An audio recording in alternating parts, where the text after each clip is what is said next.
সুপ্রিয় দর্শক, আসসালামু আলাইকুম। আপনাদের সবাইকে স্বাগত জানাচ্ছি এখনকার আলোচনায়। আপনাদের সঙ্গে আছি আমি সিরাজুল ইসলাম। দর্শক, এখন যে বিষয়টা নিয়ে বিশেষভাবে আলোচনা করব সেটি হচ্ছে যে এত দীর্ঘ যুদ্ধ, এত কিছু, আমেরিকা এবং ইসরায়েলের মতো দুটো শক্তি, যে কিনা বিশ্বের ১ নম্বর শক্তি এবং মধ্যপ্রাচ্যের ১ নম্বর শক্তি, এই দুটো শক্তির বিরুদ্ধে যুদ্ধ করলো ইরান।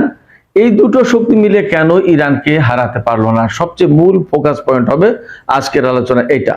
আর এর সাথে যে ছোট ছোট বিষয় আলোচনায় আনবো সেটি হচ্ছে যে ইসলামাবাদে ইরান এবং আমেরিকার মধ্যে যে আলোচনা ভেঙে গেছে, এরপরে ইসরায়েল কি করছে, আমেরিকা কি করছে এবং মধ্যপ্রাচ্যের পরিস্থিতি কি, ইরান কি করছে, এবং যে হরমুজ প্রণালী নিয়ে এত কথা, সেই হরমুজ প্রণালীর অবস্থা কি, এই বিষয়গুলো নিয়ে একটু আলোচনা করব। তো সুপ্রিয় দর্শক, আশা করি আপনারা সঙ্গেই থাকবেন পুরোটা আলোচনা জুড়ে। আর ভিডিও ভালো লাগলে লাইক, কমেন্ট, শেয়ার করবেন এবং চ্যানেলটি সাবস্ক্রাইব করে সাথেই থাকবেন। দর্শক, চলুন মূল আলোচনায় চলে যাওয়া যাক। প্রথমে সাম্প্রতিক অবস্থা আলোচনা করি। ইসলামাবাদে আপনারা সবাই জানেন আমেরিকা এবং ইরানের মধ্যকার আলোচনা ভেঙে গেছে। এই আলোচনায় কোনো ফল আসেনি, অর্থাৎ কোনো চুক্তি ছাড়াই এই আলোচনা শেষ হয়েছে। ২১ ঘন্টার ম্যারাথন আলোচনা হয়েছে, কিন্তু কোনো ফলাফল হয়নি, চুক্তি হয়নি। এখন পরিস্থিতি কি দাঁড়াচ্ছে, এই আলোচনা ভেঙে যাওয়ার পর কি দাঁড়াচ্ছে, কি হচ্ছে, যুদ্ধ কি শুরু হয়ে যাচ্ছে এবং আমেরিকা কি বলছে, ইরান কি বলছে, ইসরায়েল কি করছে, এগুলো নিয়েই মূল আলোচনা। ইসরায়েলের সেনাপ্রধান আয়াল জামির সে বলেছে যে তার সামরিক বাহিনীকে বলেছে যে একদম হাই প্রিপেয়ার্ড থাকতে পারে, যে কোনো মুহূর্তে ইরানের সাথে আবার যুদ্ধ শুরু হতে পারে। আমেরিকার প্রেসিডেন্ট ডোনাল্ড ট্রাম্প নানান রকমের কথা বলেছে। একটা বলেছে যে হরমুজ প্রণালী খুলে দেওয়ার জন্য তাদের দুটো ডেস্ট্রয়ার পাঠানো হয়েছে, সেখানে তারা মাইন পরিষ্কার করার কাজ করছে। আবার বলছে ইরান যদি হরমুজ প্রণালী না খুলে দেয় তাহলে পুরো হরমুজ প্রণালী ব্লকেট করে দেওয়া হবে, তার মানে আটকে দেওয়া হবে। আবার বলছে হরমুজ প্রণালী যদি খুলে না দেওয়া হয় তাহলে ব্লকেট করে দেওয়া হবে, তার মানে হচ্ছে ইরানের সাথে তার সংঘাত শুরু হয়ে গেল এবং এরপরে ইরানের উপর আবার প্রচন্ড রকমের হামলা চালাবে। ইরান কি বলছে? ইরান বলছে আলোচনা ভেঙে গেছে, কিন্তু কূটনীতি কখনো শেষ হয়ে যায় না, তার মানে আলোচনার পথ হয়তো খোলা থাকবে।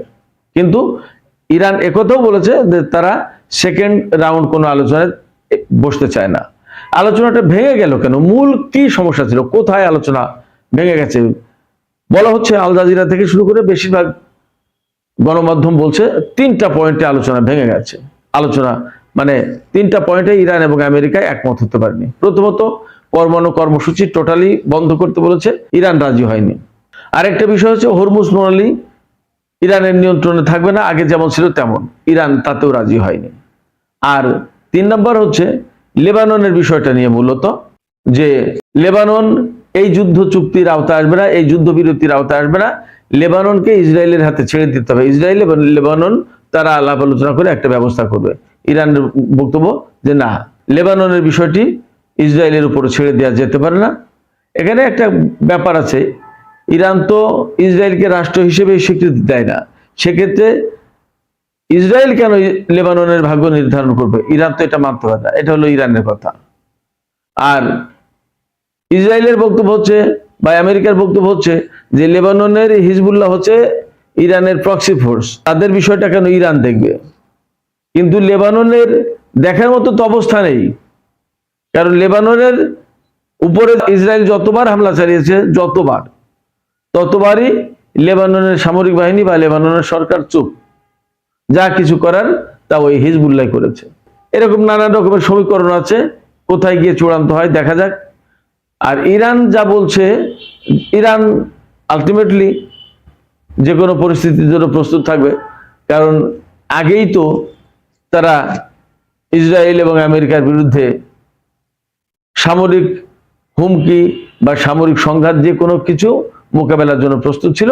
এবং ৩৮ দিন, ৩৯ দিন বা ৪০ দিনের যুদ্ধ আমরা যাই বলি না কেন, আমরা তো দেখেছি ইরান কি করেছে। সেক্ষেত্রে ইরানের পক্ষ থেকে বক্তব্য হচ্ছে হরমুজ প্রণালী যেখানে আছে সেখানেই থাকবে, যেমন ছিল তেমন থাকবে না, এখন যেমন আছে তেমন থাকবে, অর্থাৎ হরমুজ প্রণালীর কন্ট্রোল থাকবে ইরানের হাতে। আর আমেরিকা যদি হরমুজ প্রণালী ব্লকেট করতে যায় তাহলে বাকিরা কে কি করবে সেটা দেখার বিষয়। তবে ইরান বলেছে যে এটা করতে দেয়া হবে না, এটা করতে আমেরিকা পারে না। আমেরিকা যদি ব্লকেট করতে যায় তার মানে কি, হরমুজ প্রণালী দিয়ে কোনো জাহাজ আসতেও পারবে না, যেতে পারবে না। তার মানে পৃথিবীর কোনো জাহাজ, ইরান তো এখন বলেছে কি আমেরিকা, ইসরায়েল এবং তাদের যারা যুদ্ধের সহযোগী তাদের জাহাজ বাদে আর সবগুলো যাবে। কিন্তু আমেরিকা বলছে যে একদম টোটালি বন্ধ করে দেবেন। অবশ্য আজকের খবর হচ্ছে যে 3টি জাহাজ নাকি হরমুজ প্রণালী পার হয়েছে, 2টো জাহাজ চীনের পতাকাবাহী আর একটা লাইবেরিয়ার পতাকাবাহী। প্রত্যেকটা জাহাজে 2 মিলিয়ন ব্যারেল করে তেল রয়েছে। তার মানে 3টি ব্যারেলে 6 মিলিয়ন ব্যারেল তেল গেছে, তার মানে 60 লাখ ব্যারেল তেল গেছে। তো যাই হোক, এর আগে গত 2-3 দিনের ভেতরে বেশ কয়েকটা জাহাজ পাস হয়েছে বলে জানানো হচ্ছে। ডোনাল্ড ট্রাম্প আর একটা কথা বলছে যে ব্লকেট যেটা করব আমরা, যে হরমুজ প্রণালীর ব্যাপারে যে ব্লকেটটা দেব, তাতে বিশ্বের আরো বিভিন্ন দেশ যুক্ত হবে, কিন্তু কোন কোন দেশ যুক্ত হবে তার কোনো হদিস নেই। আমরা এর আগে দেখেছি তিনি বহু কথাই বলেছেন, কিন্তু আসলে কেউই সাড়া দেননি এবং এই সংঘাত, এই দ্বন্দ্বে কেউ যুক্ত হতে চাইছেন না। উনার এই ব্লকেডের এই হুমকিতে বা ব্লকেডের এই অভিযানে আরো কোন দেশ যুক্ত হয় কিনা সেটা আমরা দেখতে চাই, দেখা যাক কি দাঁড়ায়। এর মধ্যে একটা খবর বেরিয়েছে, আপনারা সবাই হয়তো জানেন, যে ইরানের কাছে প্রচুর পরিমাণে ক্ষেপণাস্ত্র বা ক্ষেপণাস্ত্র তৈরির উপকরণ পাঠিয়েছে চীন। এই খবরে ডোনাল্ড ট্রাম্প ভীষণভাবে ক্ষিপ্ত হয়েছেন, রাগান্বিত হয়েছেন। তিনি ক্ষুব্ধ প্রতিক্রিয়া ব্যক্ত করে বলেছেন, যদি চীন এই কাজ করে তাহলে তার পরিণতি ভোগ করতে হবে। অর্থাৎ পৃথিবীর সবাইকেই আমেরিকার পরিণতি ভোগ করার হুমকি ডোনাল্ড ট্রাম্প দিতে পারেন বা দিয়ে থাকেন বা দিচ্ছেন। এইটা একজন প্রেসিডেন্ট হিসেবে আধুনিক সভ্য জগতে একটা রাষ্ট্রের প্রেসিডেন্ট আর একটা স্বাধীন সার্বভৌম রাষ্ট্রকে এইভাবে হুমকি দিতে পারেন কিনা বা এটা ভদ্রতার পর্যায়ে পড়ে কিনা, তা কিন্তু অনেক বিশ্লেষক তা নিয়ে প্রশ্ন তোলেন এবং এটা ঠিক না বা অনৈতিক, এটা অনেকে প্রকাশ্যেই বলেন। এর ভিতরে আরেকটা চমৎকার তথ্য সামনে এসেছে, সেটি হচ্ছে রাশিয়ার প্রেসিডেন্ট ভ্লাদিমির পুতিন, তিনি ইরান এবং আমেরিকার মধ্যকার চলমান সংকট নিরসনের জন্য মধ্যস্থতা করতে প্রস্তুত আছেন, এমন প্রস্তাব দিয়েছেন। এখনো কোনো পক্ষ থেকেই কিছু বলা হয়নি, তবে আমি বলি পাকিস্তানে আমেরিকার সাথে যে আলোচনা হলো ইরানের, সেই আলোচনার ব্যাপারে, অর্থাৎ সেই আমেরিকার সাথে কি কি আলোচনা হলো তার each and everything Iran brief করেছে রাশিয়ার প্রেসিডেন্ট ভ্লাদিমির পুতিনের কাছে। তারপরে সম্ভবত ভ্লাদিমির পুতিন বলেছেন যে ঠিক আছে, এই আলোচনা বা এই সংকট সমাধানের জন্য তিনি মধ্যস্থতা করতে প্রস্তুত আছেন। এখন যদি আমেরিকা মানে সেটা, তাহলে হয়তো আর একটা দফা বৈঠক হবে, আর যদি না মানে তাহলে হয় সংঘাত, না হলে এই আলোচনাকে হাতিয়ার করে বা ঢাল হিসেবে ব্যবহার করে আমেরিকা যুদ্ধক্ষেত্র থেকে বেরিয়ে যাওয়ার একটা প্ল্যান খুঁজছে, পথ খুঁজছে বলে আমার কাছে মনে হচ্ছে হয়তো সেই পথ তিনি ধরবেন। তবে ইরান বলেছে যে আসলে আলোচনার মাধ্যমে সমাধান চায় না আমেরিকা, এবং এটাই বাস্তবতা।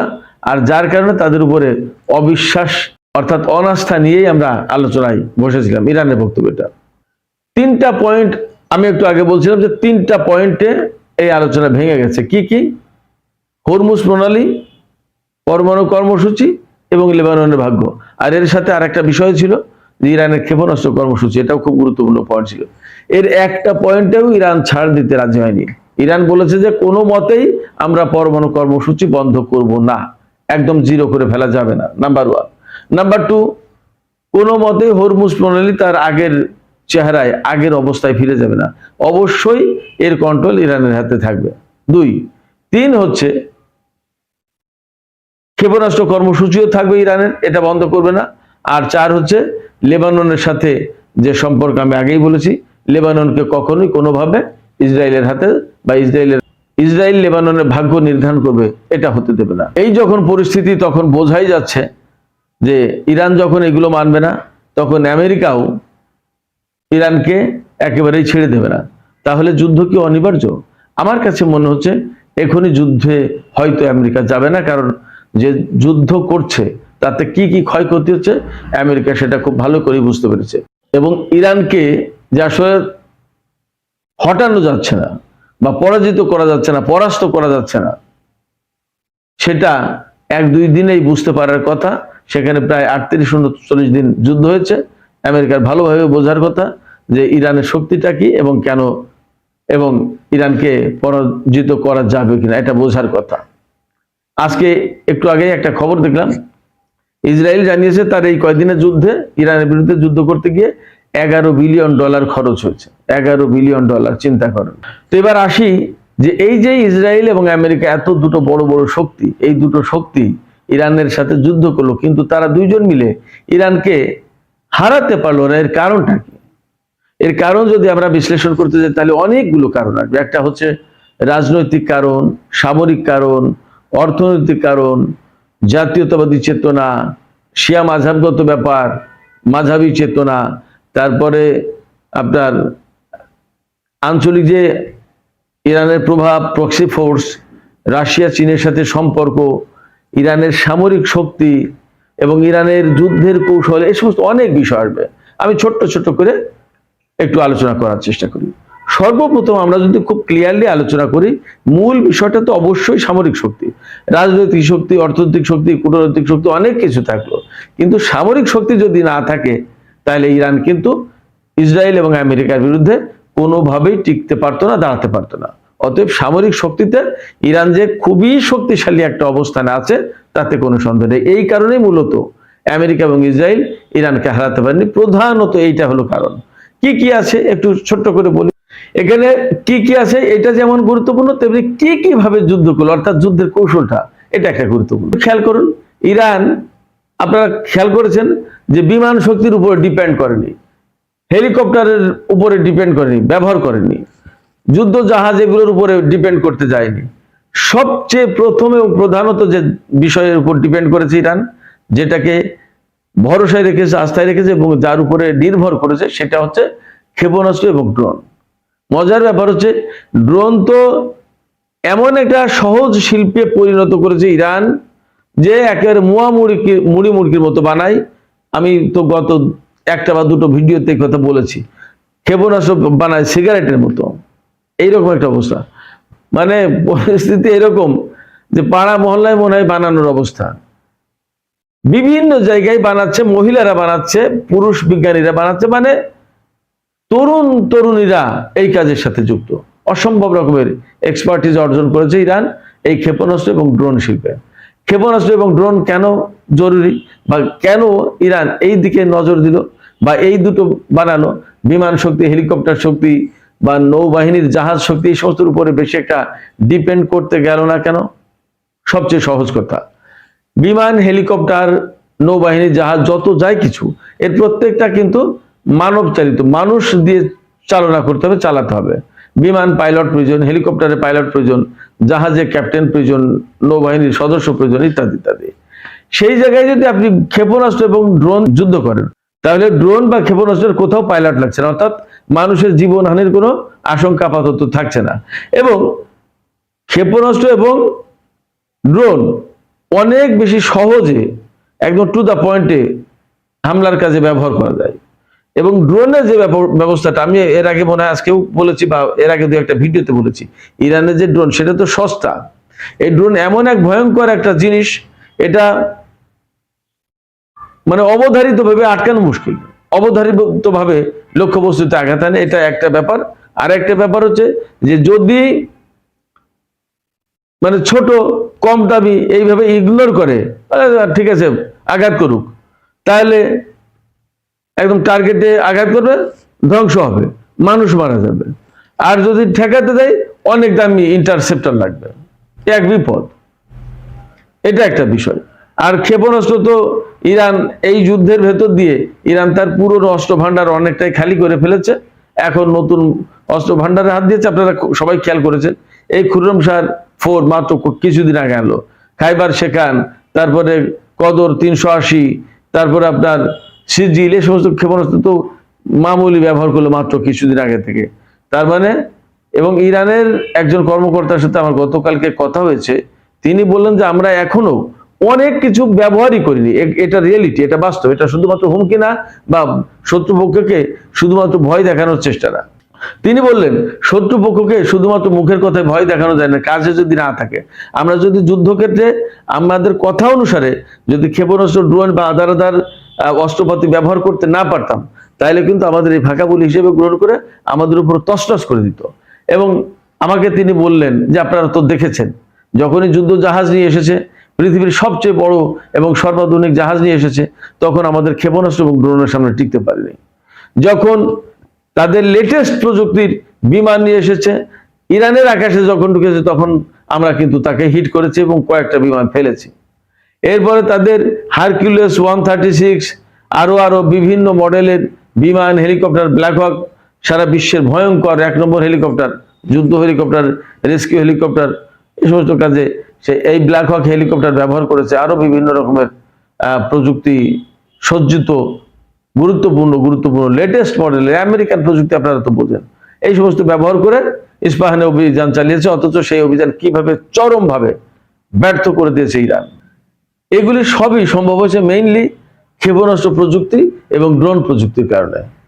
এবং আজকে ইরানের ক্ষেপণাস্ত্র এবং ড্রোন প্রযুক্তি এতটাই ডেভেলপ যে ইরান এবং ইসরায়েলের হাতে এই মাত্রার এত উন্নত ক্ষেপণাস্ত্র এবং ড্রোন নেই। আপনি চিন্তা করেন যে এই আমেরিকা এবং ইসরায়েল যারা প্রযুক্তিতে সারা বিশ্বে লিড করছে, এত শক্তি, সামর্থ্য এবং তাদের প্রযুক্তি জ্ঞান, কিন্তু ইরানের এই ড্রোন এবং ক্ষেপণাস্ত্রের কাছে তারা অসহায় হয়ে পড়েছে। আমি অনেক আগে থেকে বলছিলাম যে ইরানের হাতে যে হাইপারসনিক ক্ষেপণাস্ত্র আছে, এই ক্ষেপণাস্ত্র প্রযুক্তি আমেরিকা এবং ইসরায়েলের হাতে নেই, এবং এই ইরানি ক্ষেপণাস্ত্র ঠেকানোর প্রযুক্তি পর্যন্ত তাদের হাতে নেই। এই হাইপারসনিক ক্ষেপণাস্ত্র ঠেকাতে পারে না তারা। তার মানে আমেরিকা এবং ইসরায়েলের চেয়ে এই ক্ষেপণাস্ত্র এবং ড্রোন প্রযুক্তিতে ইরান এগিয়ে। এরপরে দেখুন, এই ড্রোন এবং এই ক্ষেপণাস্ত্র দিয়েই আমেরিকার যুদ্ধ জাহাজ, জেরাল্ড আরফোর্ড, আব্রাহাম লিঙ্কন, আদার ডেস্ট্রয়ার, ক্রুজার, বিভিন্ন রকম জাহাজকে ধ্বংস করেছে, ব্যাপকভাবে ক্ষয়ক্ষতির মুখে ফেলেছে। ইস্পাহানে তাদের বিরাট কমান্ডো অভিযান ব্যর্থ করেছে। এরপরে ইরানের আকাশে যখনই F-35, F-15, F-18 Hornet, F-16 এই সমস্ত বিমানে গেছে, তখন ধরাশায়ী করেছে, আঘাত করেছে। এরপরে মধ্যপ্রাচ্যের বিভিন্ন যে সমস্ত ঘাঁটি, যে 24টা ঘাঁটির ভিতরে 17টা ঘাঁটি বা 13টা ঘাঁটি একেবারে কলাপস করে দিয়েছে, সেটা ব্যবহার করার মতো কোনো উপযুক্ত অবস্থা নেই, এবং বাকি ঘাঁটির বেশিরভাগই একেবারে তছনছ হয়ে গেছে। এবং বহু সংখ্যক ঘাঁটির সেনারা তাদের থাকার মতো অবস্থা ছিল না, তাই বিভিন্ন রকমের হোটেলে গিয়ে থাকার চেষ্টা করেছে গোপনে, এবং ওই সমস্ত দেশের মানুষ ইরানকে খবর দিয়েছে যে আমাদের এখানে মার্কিন সেনারা আছে। এই যে আমেরিকা ইসরায়েলের যে যুদ্ধটা ইরানের বিরুদ্ধে, মধ্যপ্রাচ্যের সাধারণ মানুষ কিন্তু এটাকে ভালোভাবে দেখেনি, যার কারণে তারাও তথ্য দিয়ে হেল্প করেছে। রাশিয়া এবং চায়না তথ্য দিয়ে, প্রযুক্তি দিয়ে হেল্প করেছে। এবং ইরানের যে ইলেকট্রনিক ওয়ারফেয়ার, তারপরে অ্যাওয়াক্স বিমান, এরপরে হারকুলিস বিমান, C-135, C-130, তারপরে আপনার বিভিন্ন ধরনের যে সমস্ত গুরুত্বপূর্ণ বিমান, radar, electronic warfare system, early warning system, third ক্ষেপণাস্ত্র, পেট্রিয়ট ক্ষেপণাস্ত্র প্রতিরক্ষা ব্যবস্থা, এই সমস্ত সবকিছু কলাপস হয়ে গেছে। ইরানের কাছে কিছু টিকতে পারেনি। অতএব আমেরিকা যে বলছে যে আমরা আবার বেশি মারাত্মক রকমের হামলা করবো, কি দিয়ে হামলা করবে? এ সমস্ত সব কানা হয়ে গেছে। এগুলো থাকা অবস্থায় যেখানে ইরানের বিরুদ্ধে পারেনি, সেখানে এগুলো ছাড়া কি করে পারবে? একদম সহজ হবে না ব্যাপারটা। এগুলো শুধু ব্লাফ মারছে ডোনাল্ড ট্রাম্প, এগুলো শুধু ভয় দেখাচ্ছে। এবং তার দেশে যে রাজনৈতিক অবস্থা, যে প্রচন্ড রাজনৈতিক চাপের মুখে ডোনাল্ড ট্রাম্প হামলা করে টিকতে পারবে না। এবং নেতানিয়াহু যদি ইরানের বিরুদ্ধে হামলা শুরু করে, তাহলে এবার মহাবিপদে পড়বে। আমি যতদূর যা বুঝি এবং যা পরিস্থিতি, গত কিছুদিনের যুদ্ধে যে অবস্থা তৈরি হয়েছে, তাতে ইসরায়েল ভয়াবহ বিপদে পড়বে। সেক্ষেত্রে যদি তারা যুদ্ধ করে হামলা চালায়, তাহলে আমার ওই কথাই হয়তো চূড়ান্তভাবে সত্য হবে যে ইসরায়েল এবং আমেরিকার সাথে ইরানের যে দ্বন্দ্ব, এই দ্বন্দ্ব প্রকৃতপক্ষে কখনো কূটনৈতিক উপায়ে নিরসন হবে না। এই দ্বন্দ্বের নিরসন সামরিক উপায়েই হবে, হয়তো সেই দিকে যাচ্ছে। তো সুপ্রিয় দর্শক, এখনকার আলোচনা শেষ করব। আমি আশা করি আপনারা হয়তো ক্লিয়ার হতে পেরেছেন যে আমেরিকা এবং ইসরায়েলের মতো দুটো শক্তি ইরানের সাথে লড়াই করেও ইরানকে কেন পরাজিত করতে পারলো না, বা ইরান পিছু হটলো না। তার মূল শক্তিটা মূলত সামরিক শক্তি, এর সাথে তাদের কূটনৈতিক শক্তি, তাদের রাজনৈতিক শক্তি, জাতীয়তাবাদী চেতনা, তাদের যে ঐক্য, তারপরে শিয়া মাযহাবগত চেতনা, কারবালা চেতনা, সমস্ত সবকিছুই ছিল। আফটার অল মধ্যপ্রাচ্যে আমেরিকা ঘাঁটি গেড়ে এবং ইসরায়েল অবস্থান করে ইরানের বিরুদ্ধে যুদ্ধ করছে, সেই মধ্যপ্রাচ্যের বেশিরভাগ মানুষ এবং বিভিন্ন সরকার ভেতরে ভেতরে ইরানকেই সমর্থন করছে। এটা হলো আর একটা গুরুত্বপূর্ণ দিক। সেক্ষেত্রে আমেরিকা এবং ইসরায়েল ইরানকে আর মনে হয় ঠকাতে পারবে না, পরাজিত করতে পারবে না, হারাতে পারবে না। এবং এর সাথে যেহেতু এখন ইন্টারন্যাশনাল লেভেলের অনেক বড় বড় খেলোয়াড়, বিশেষ করে চীন, ব্রাজিল, দক্ষিণ আফ্রিকা এবং রাশিয়ার মতো শক্তি যেহেতু ইরানের পাশে রয়েছে, সেক্ষেত্রে ইরানকে হারানো কখনোই আর সহজ হবে না। ইরান আমেরিকা এবং ইসরায়েলের জন্য আসলে পরিস্থিতি অনেক জটিল করে তুলেছে। তো সুপ্রিয় দর্শক, আজকের আলোচনা এখানেই শেষ করব। আশা করি এই আলোচনা ভালো লেগেছে। যদি আলোচনা ভালো লাগে তাহলে লাইক, কমেন্ট, শেয়ার করবেন আর চ্যানেলটি সাবস্ক্রাইব করবেন। পরিশেষে আপনাদের কাছে একটা মতামত জানতে চাই, সেটা হচ্ছে আমি যে বললাম যে ইরান আসলেই সামরিক দিক দিয়ে এত বেশি সক্ষমতা অর্জন করেছে এবং তাদের প্রযুক্তি আমেরিকা এবং ইসরায়েলের চেয়েও এগিয়ে গেছে বলেই আজকে প্রথমত এবং প্রধানত ইরান ইসরায়েলের বিরুদ্ধে টিকে আছে। অন্যান্য কারণ তো আছেই। আপনাদের কাছে কি মনে হয়? আপনাদের মতামত জানিয়ে কমেন্টে লিখবেন আর ভিডিও ভালো লাগলে লাইক, কমেন্ট, শেয়ার করবেন। আপনাদের সবাইকে অনেক অনেক ধন্যবাদ। আল্লাহ হাফেজ।